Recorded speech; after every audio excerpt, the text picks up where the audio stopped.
It was a dark and foggy night.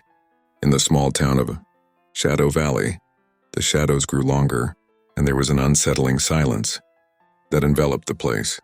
In the center of the town, there stood an old wooden bridge, known to the locals as the Whispering Bridge.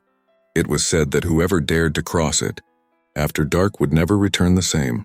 An 11-year-old girl named Lucia had heard many stories about the bridge, but her curiosity was stronger than her fear. That night, she decided to explore the place.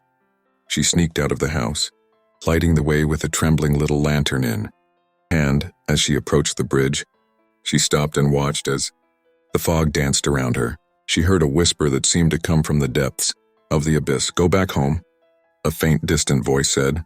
But intrigued, Lucia advanced towards the center of the bridge. Suddenly, as she leaned over, a gust of wind made her wobble. The bridge ominously creaked under her feet.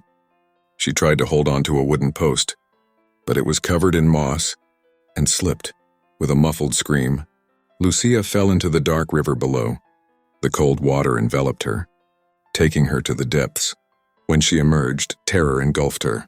The shadows in the river seemed to come alive, dragging her down. Lucia fought, but the current was too strong.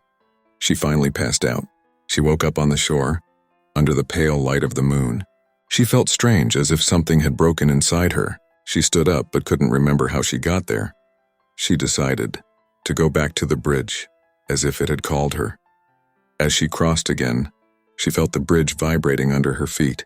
The voices resonated more intensely, now screaming warnings. Lucia looked around and realized that the shadows were not only in the water, but they surrounded her. They were ghostly figures, with empty stares and chilling smiles. She ran without looking back, but the shadows followed her. When she arrived home and her mother opened the door, she saw her pale face and the lost look in her eyes. "Where have you been, Lucia?" her mother asked.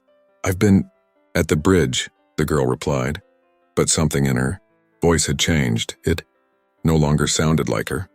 Since that night, Lucia was never the same. Her laughter had disappeared, and in its place there was a distant echo of those whispers calling her. Every time she passed by the bridge, the eyes of the shadows looked at her, and Lucia knew that somehow she would never be alone again.